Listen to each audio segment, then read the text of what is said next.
ಸ್ನೇಹಿತರೆ, ಅಡಿದಾಸ್ ಎಂಬ ಕಂಪನಿಯ ಬಗ್ಗೆ ನೀವೆಲ್ಲ ಕೇಳಿದ್ದೀರಿ. ಆದರೆ ಅಡಿದಾಸ್ ಕಂಪನಿ ಆರಂಭವಾದ ಹಿಂದಿನ ಕಥೆಯನ್ನು ನೀವು ಕೇಳಿರಲಿಕ್ಕಿಲ್ಲ. ಇಂದಿನ ಎಪಿಸೋಡ್ನಲ್ಲಿ ಆ ರೋಚಕ ಕತೆ ನಿಮಗಾಗಿ. ಅಡಿದಾಸ್ ಕತೆ ಮೊದಲನೇ ಮಹಾಯುದ್ಧ ಮುಗಿದ ನಂತರ ಶುರುವಾಗುತ್ತದೆ. ಅಡಿದಾಸ್ ಎನ್ನುವುದು ಜರ್ಮನ್ ದೇಶದ ಒಂದು ಬ್ರ್ಯಾಂಡ್. 1918ರಲ್ಲಿ ಮೊದಲನೇ ಮಹಾಯುದ್ಧ ಕೊನೆಗೊಳ್ಳುತ್ತದೆ. ಅದರ ನಂತರ ಉಂಟಾದ ಕೆಲ ಕೈಗಾರಿಕಾ ಕ್ಷೇತ್ರದ ಬದಲಾವಣೆಯ ಕಾಲದಲ್ಲಿ 1924ರಲ್ಲಿ ಅಡಾಲ್ಫ್ ಡಾಸ್ಲರ್ ಮತ್ತು ರುಡಾಲ್ಫ್ ಡಾಸ್ಲರ್ ಎಂಬ ಇಬ್ಬರು ಸೋದರರು ಶೂ ಫ್ಯಾಕ್ಟರಿಯೊಂದನ್ನು ಶುರು ಮಾಡುತ್ತಾರೆ. ಇವರು ತಮ್ಮ ತಾಯಿಯ ಲಾಂಡ್ರಿ ರೂಮ್ನಲ್ಲಿಯೇ ಆ ಫ್ಯಾಕ್ಟರಿಯನ್ನು ತೆರೆಯುತ್ತಾರೆ. ಅದಕ್ಕೆ ಅವರಿಟ್ಟ ಹೆಸರು ಡಾಸ್ಲರ್ ಬ್ರದರ್ಸ್ ಶೂ ಫ್ಯಾಕ್ಟರಿ. ಇವರುಗಳು ಒಳ್ಳೆಯ ಗುಣಮಟ್ಟದ ಶೂಗಳನ್ನು ತಯಾರಿಸುವಲ್ಲಿ ಗಮನ ಹರಿಸುತ್ತಾರೆ. ಇವರಲ್ಲಿ ಅಡಾಲ್ಫ್ ಡಾಸ್ಲರ್ ತಯಾರಿಕಾ ಘಟಕವನ್ನು ನೋಡಿಕೊಂಡರೆ ರುಡಾಲ್ಫ್ ಡಾಸ್ಲರ್ ಮಾರ್ಕೆಟಿಂಗ್ ಮತ್ತು ಸೇಲ್ಸ್ಗಳನ್ನು ನೋಡಿಕೊಳ್ಳುತ್ತಿದ್ದ. ದಿನದಿಂದ ದಿನಕ್ಕೆ ಇವರ ಶೂಗಳು ಜನಪ್ರಿಯತೆ ಗಳಿಸುತ್ತಿದ್ದವು. ಆದರೆ ಇವು ಅಡಿದಾಸ್ ಶೂಗಳಾಗಿರಲಿಲ್ಲ. ಅಡಿದಾಸ್ ಕಂಪನಿ ಮುಂದೆ ಹುಟ್ಟಲಿತ್ತು. 1936ರಲ್ಲಿ ಬರ್ಲಿನ್ ಒಲಿಂಪಿಕ್ಸ್ ನಡೆಯುತ್ತದೆ. ಜೆಸ್ಸಿ ಓವೆನ್ಸ್ ಎಂಬ ಪ್ರಸಿದ್ಧ ಅಥ್ಲೀಟ್ ಇವರ ಕಂಪನಿಯ ಶೂಗಳನ್ನು ಧರಿಸಿ ಆಡುತ್ತಾನೆ. ಆತ 4 ಗೋಲ್ಡ್ ಮೆಡಲ್ಗಳನ್ನು ಗೆಲ್ಲುತ್ತಾನೆ. ಆಗ ಆತ ಧರಿಸಿದ್ದ ಶೂ ಎಲ್ಲರ ಗಮನ ಸೆಳೆಯುತ್ತದೆ. ಇದು ಗ್ಲೋಬಲ್ ಅಟೆನ್ಷನ್ಗೆ ಕಾರಣವಾಯಿತು. ಇವರ ಶೂಗಳಿಗೆ ಈಗ ಎಲ್ಲ ಕಡೆಯೂ ಡಿಮ್ಯಾಂಡ್ ಬರಲಾರಂಭಿಸಿತು. ಇವರ ಉತ್ಪಾದನೆ ಜಾಸ್ತಿ ಆಯಿತು. ಆಗಲೂ ಅದು ಅಡಿದಾಸ್ ಶೂ ಆಗಿರಲಿಲ್ಲ. ಹೀಗೆ ಮುಂದೆ ಎರಡನೇ ಮಹಾಯುದ್ಧ ಪ್ರಾರಂಭವಾಗುತ್ತದೆ. ಈ ಇಬ್ಬರು ಸೋದರರು ಬಿಸಿನೆಸ್ ಮ್ಯಾನ್ಗಳಾದುದರಿಂದ ಅವರಿಗೆ ನಾಜಿ ಪಕ್ಷಕ್ಕೆ ಸೇರಲೇಬೇಕಾಗುತ್ತದೆ. ಬಹುಶಃ ಬಿಸಿನೆಸ್ ಉಳಿಯಬೇಕೆಂದರೆ ರಾಜಕೀಯದವರೊಟ್ಟಿಗೆ ರಾಜಿ ಮಾಡಿಕೊಳ್ಳಲೇಬೇಕು ಎಂಬುದು ಆ ಕಾಲದಲ್ಲಿಯೂ ಇದ್ದ ವಿಷಯವಾಗಿತ್ತು. ಅಡಾಲ್ಫ್ ಡಾಸ್ಲರ್ ಮತ್ತು ರುಡಾಲ್ಫ್ ಡಾಸ್ಲರ್ ಇಬ್ಬರೂ ನಾಜಿ ಪಕ್ಷಕ್ಕೆ ಸೇರಿದ ನಂತರ ಒಬ್ಬ ಆರ್ಮಿಗೆ ಸೇರಬೇಕಿತ್ತು. ಇದರಲ್ಲಿ ರುಡಾಲ್ಫ್ ಆರ್ಮಿಗೆ ಸೇರುತ್ತಾನೆ. ಅಡಾಲ್ಫ್ ಫ್ಯಾಕ್ಟರಿಯನ್ನು ಮುಂದುವರಿಸಿಕೊಂಡು ಹೋಗುತ್ತಾನೆ. ಎರಡನೇ ಮಹಾಯುದ್ಧ ನಡೆಯುತ್ತಿರುತ್ತದೆ. ಇದು 1939ರಲ್ಲಿ ಶುರು ಆಯಿತು ಎಂಬುದು ನಿಮಗೂ ಗೊತ್ತಿರಬಹುದು. ಇಲ್ಲಿ ಅಡಾಲ್ಫ್ ಕೇವಲ ಶೂ ಮಾತ್ರವಲ್ಲದೆ ಕೆಲವು ಮಿಲಿಟರಿ ಉಪಕರಣಗಳನ್ನು ಉತ್ಪಾದನೆ ಮಾಡಿ ಕಳುಹಿಸುತ್ತಿದ್ದ.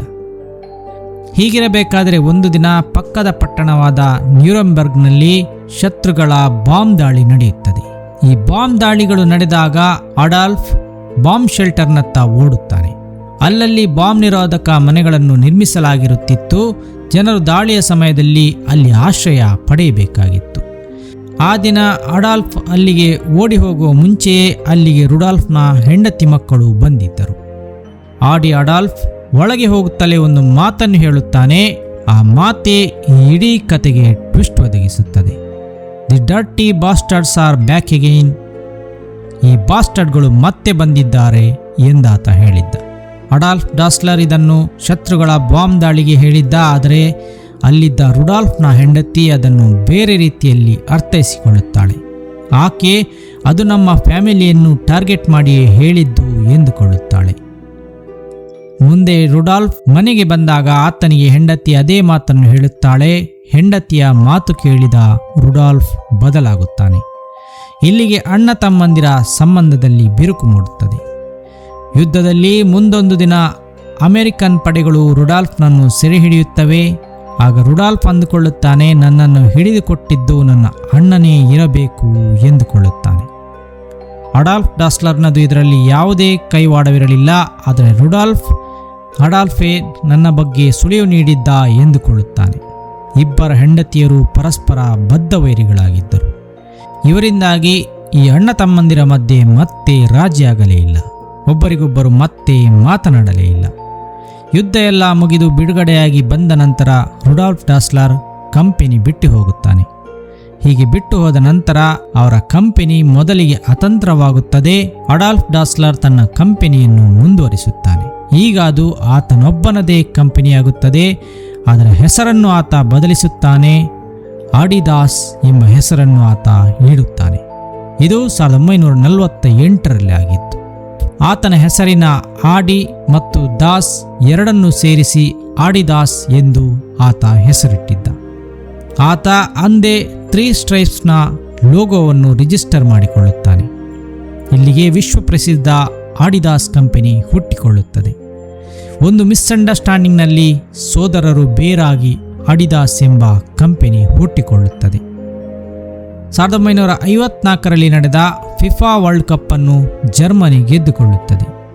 ಆಗ ಜರ್ಮನಿಯ ಆಟಗಾರರು ಆಡಿದಾಸ್ನ ಸ್ಕ್ರೂ ಇನ್ ಸ್ಟಡ್ಸ್ ಶೂಗಳನ್ನು ಧರಿಸಿ ಆಡಿದ್ದರು.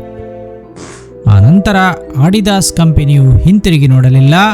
ಫುಟ್ಬಾಲ್ನ ಬೋಟ್ಸ್ಗಳು, ರನ್ನಿಂಗ್ ಶೂಗಳು, ಟ್ರ್ಯಾಕ್ ಸೂಟ್ಗಳು, ಸ್ಪೋರ್ಟ್ಸ್ ಬಾಲ್ಗಳನ್ನೆಲ್ಲ ತಯಾರಿಸಲು ಶುರು ಮಾಡುತ್ತದೆ.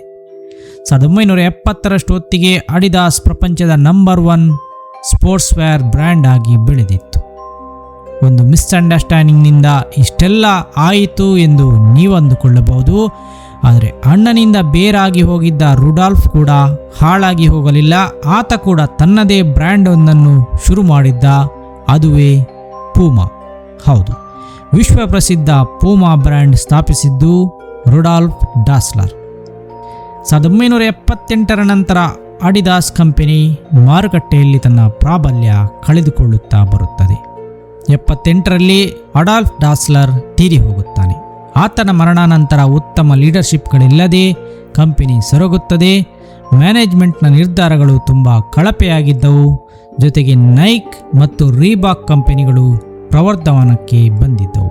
ಇವೆಲ್ಲ ಕಾರಣಕ್ಕೆ ಆಡಿದಾಸ್ ಮಾರ್ಕೆಟ್ ಶೇರ್ ಕೂಡ ಕಳೆದುಕೊಳ್ಳುತ್ತದೆ. ಹೀಗೆ ಬಿದ್ದು ಹೋಗಿದ್ದ ಆಡಿದಾಸ್ ಕಂಪನಿ 90ರ ದಶಕದಲ್ಲಿ ಮತ್ತೆ ಮೇಲೇಳುತ್ತದೆ. ಆಗ ಬಿಸಿನೆಸ್ ಮ್ಯಾನ್ ರಾಬರ್ಟ್ ಲೂಯಿಸ್ ಡ್ರೇಫಿಸ್ ಅವರು ಸಿಇಒ ಆಗಿ ಬಂದಿದ್ದರು.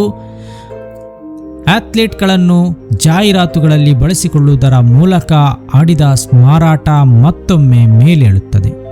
ಫ್ಯಾಷನ್ ಮತ್ತು ಸ್ಪೋರ್ಟ್ಸ್ ಫ್ಯೂಷನ್ ಅನ್ನು ತಂದಿದ್ದು, ಸ್ಟ್ರಾಂಗ್ ಮಾರ್ಕೆಟಿಂಗ್ ಸ್ಟ್ರಾಟಜಿಗಳನ್ನು ತಂದಿದ್ದು ಆಡಿದಾಸ್ ಮತ್ತೆ ಮೇಲೇಳಲು ಕಾರಣವಾಯಿತು.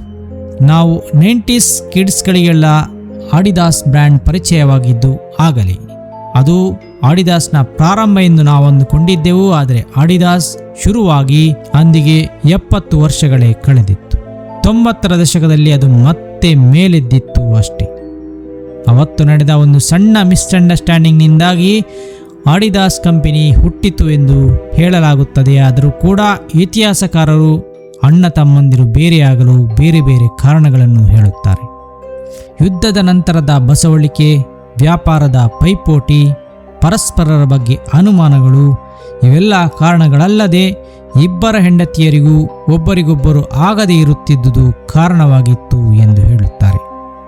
ಈ ಇಬ್ಬರು ಸೋದರರು ಕಂಪನಿಯನ್ನು ಬೇರೆ ಬೇರೆ ತೆರೆದಾಗ ಒಬ್ಬರ ಕಂಪನಿ ನದಿಯ ಆ ದಡದಲ್ಲಿದ್ದರೆ ಇನ್ನೊಬ್ಬನ ಕಂಪನಿ ನದಿಯ ಈ ದಡದಲ್ಲಿತ್ತು.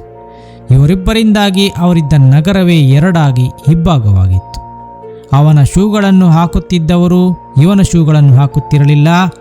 ಜನರು ಕೂಡ ಒಬ್ಬರಿಗೊಬ್ಬರು ಮಾತಾಡುವಾಗ ಪರಸ್ಪರ ಶೂಗಳನ್ನು ನೋಡಿಯೇ ಅವನು ಯಾವ ಕಡೆಯವನೆಂದು ತಿಳಿಯುತ್ತಿದ್ದರು. ನಮ್ಮ ಕಡೆಯವನೆಂದು ಗೊತ್ತಾದ ನಂತರವೇ ಮಾತನಾಡುತ್ತಿದ್ದರು. ಅಲ್ಲಿಯವರೆಗೆ ಇಬ್ಬರ ವೈರತ್ವ ಬೆಳೆದಿತ್ತು. ಈ ವೈರತ್ವಕ್ಕೆ ಕಾರಣವಾಗಿದ್ದುದೇ ಅವರಿಬ್ಬರ ಹೆಂಡತಿಯರು ಎಂದು ಬಲವಾಗಿ ಹೇಳುವವರು ಇದ್ದಾರೆ. ಸ್ನೇಹಿತರೆ, ಒಟ್ಟಾರೆ ಆಡಿದಾಸ್ ಎಂಬ ಕಂಪನಿ ಹುಟ್ಟಿ ಪ್ರಸಿದ್ಧವಾಗಲು ಕಾರಣ ಆ ಇಬ್ಬರ ನಡುವಿನ ಮಿಸ್ಅಂಡರ್ಸ್ಟ್ಯಾಂಡಿಂಗ್ ಆಗಿತ್ತು. ಆನಂತರ ಪೂಮಾ ಕಂಪನಿ ಕೂಡ ಹುಟ್ಟಿಕೊಂಡಿದ್ದು ಇದೇ ಕಾರಣಕ್ಕೆ ಎಂಬುದನ್ನು ತಿಳಿಸುತ್ತಾ ಇವತ್ತಿನ ವಿಡಿಯೋ ಕೊನೆಗೊಳ್ಳುತ್ತದೆ. ಮುಂದಿನ ವಿಡಿಯೋದಲ್ಲಿ ಮತ್ತೆ ಸಿಗೋಣ. ವೀಕ್ಷಣೆಗಾಗಿ ಧನ್ಯವಾದಗಳು.